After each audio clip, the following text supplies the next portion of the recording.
A origem, transmissão e canonização dos livros do Antigo Testamento. Jeremy Royal Howard.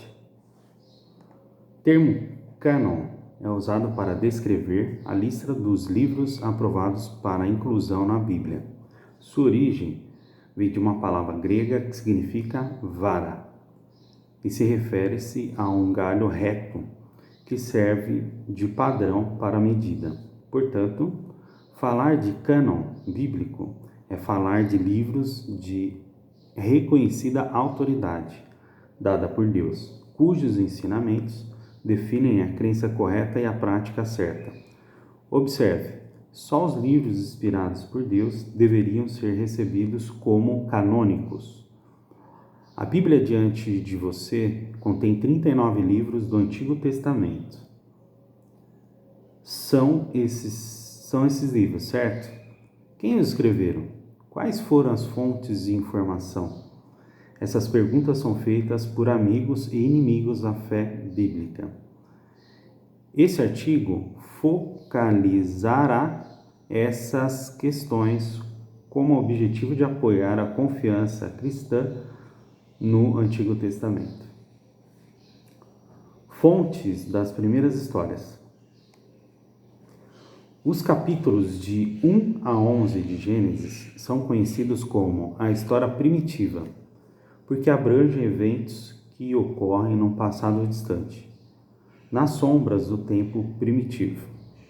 Os capítulos de 12 a 50 de Gênesis são, por vez, chamados de história patriarcal, uma vez que se relatam a vida dos fundadores de Israel, de Abraão a José. Da criação do mundo ao estabelecimento de José no Egito, todos os eventos narrados em Gênesis ocorrem muito tempo antes de Moisés nascer. Isso é significativo, porque a Bíblia e a antiga tradição judaica afirmam que Moisés escreveu os 5 primeiros livros da Bíblia, o Pentateuco. Muito provavelmente, eles compõem entre 1440 a 1400 a.C.,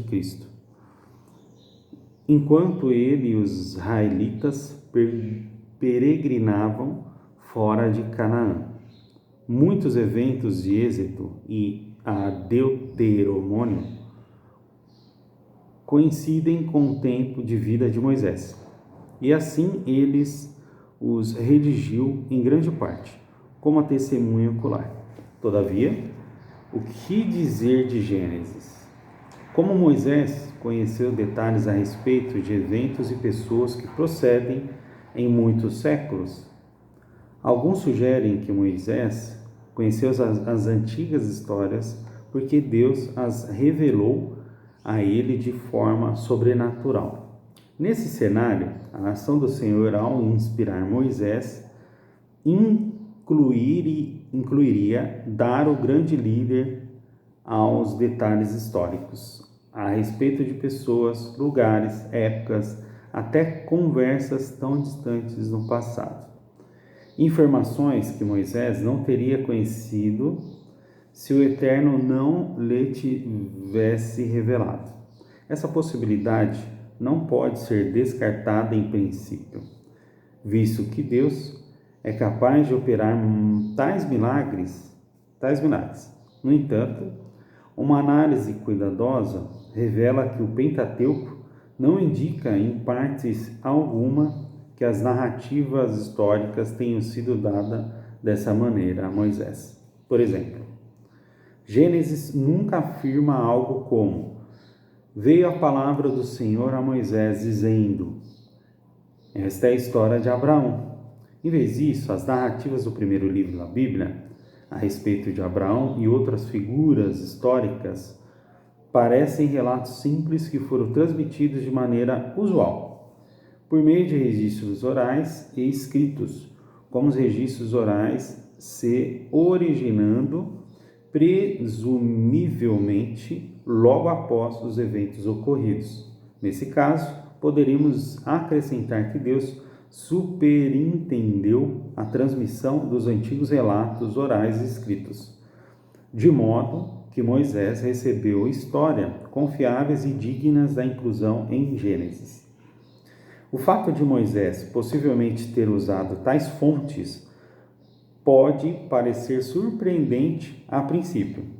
As pessoas geralmente supõem que a Bíblia seja um produto de ditado divino. No entanto, é mais exato ver a composição da Escritura como envolvendo meios sobrenaturais e naturais, tendo como resultado os manuscritos bíblicos originais da Bíblia, que eram completamente confiáveis e procediam simultaneamente da inspiração divina e de abordagens humanas à escrita. Esse modelo é apoiado por Lucas 1:4, onde o evangelista afirma que ele fez bastante pesquisa antes de escrever o seu evangelho. Um outro exemplo semelhante é encontrado em Números 21:14, onde se menciona uma citação do agora perdido, livro das guerras do Senhor. Por esses exemplos, vemos que os escritores da Bíblia eram livres para extrair dados históricos confiáveis de fontes não bíblicas. Portanto, parece que Moisés pode escrever a respeito de eventos históricos ocorridos muito antes de seu nascimento, extraindo informações encontradas em fontes pré-existentes. Tudo ao mesmo tempo em que o Espírito de Deus o inspirava a escrever o livro de Gênesis. Como essas fontes escritas chegaram a Moisés? Para a história primitiva, é razoável sugerir que, desde tempos primitivos, as pessoas passaram adiante relatos orais cuidadosamente preservados a respeito de eventos importantes e pessoas significativas. Mais tarde, quando surgiu a escrita elementar, muitos desses relatos teriam sido registrados por escrito.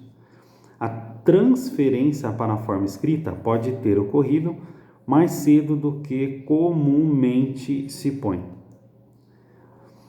Sabe-se que o alfabeto rudimentares circularam no início do segundo milênio a.C. e com a descoberta da pedra de Palermo, temos sólida evidência de que os egípcios escreviam registros históricos detalhados em texto hieroglífico. Pelo menos já em 2600 a.C., um tempo que antecedia Moisés por mais de 1100 anos.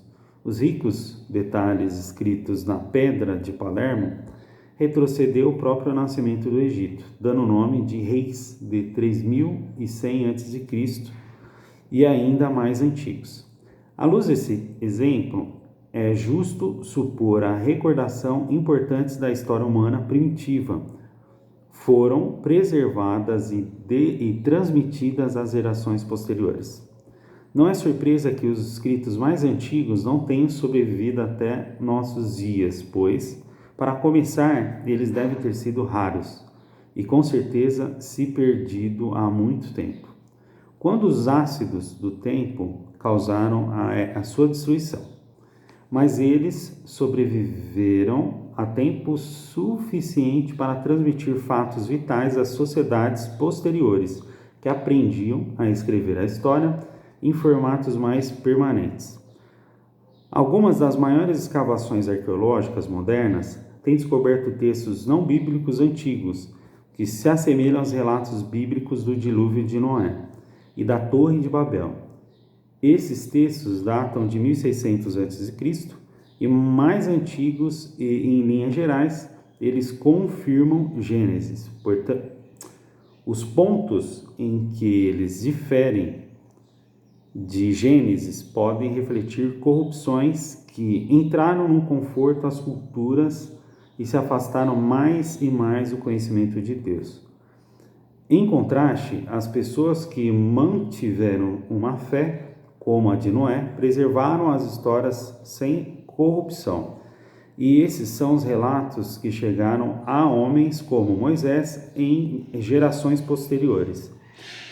Quanto às histórias patriarcais, não é necessário dizer que os homens como Abraão, teriam passado relatos exatos de sua experiência extraordinária com Deus, uma vez que Deus descontinuou a vida de Abraão e prometeu criar uma nação por meio dele. O patriarca sabia que sua vida era singular. Sua herança foi repetidamente confirmada aos seus descendentes, à medida que Deus mantinha seu hábito de revelar-se e confirmar seu pacote de bênção. Em algum ponto mais tarde, os descendentes de Abraão começaram a escrever essa história. Isso pode ter começado com muita determinação com José, o filho de Israel, que se tornou uma grande figura política no Egito. A escrita era uma arte antiga no Egito. No tempo em que José subiu ao poder, tendo alcançado uma posição similar à real, e tendo casado com uma egípcia de boa posição. José e sua família devem ter tido toda a oportunidade de aprender a arte da escrita egípcia. Como um dos principais portadores da linguagem de Abraão, José devia ter muito interesse em preservar as tradições da família e a ligação com o único Deus verdadeiro. Após a morte de José, os hebreus cresceram em números, mas acabaram suprimidos pelos egípcios. Essa supressão realçou a necessidade de preservar as histórias. Uma teoria defende que uma das famílias israelitas, possivelmente os levitas, tornou-se preservadora oficial das antigas histórias. Sendo assim, esses materiais teriam estado à disposição de Moisés, um levita, quando ele se tornou líder dos hebreus. Essa herança, mais a comissão de Deus a Moisés e o fato dele ter sido criado e educado na casa do faraó, colocou Moisés em uma posição privilegiada para escrever uma história primitiva da humanidade a partir da perspectiva hebraica. Uma possível exceção seriam as partes do relato da criação, Gênesis 1.2, que não podiam proceder de testemunhas oculares humanas. Esses relatos assemelham-se à revelação visionária que mais tarde foram concedidas aos profetas como Isaías e Ezequiel, bem como João no livro de Apocalipse. Portanto, é plausível sugerir que Deus deu a Moisés uma visão revelatória para os 2 primeiros capítulos de Gênesis. Contudo,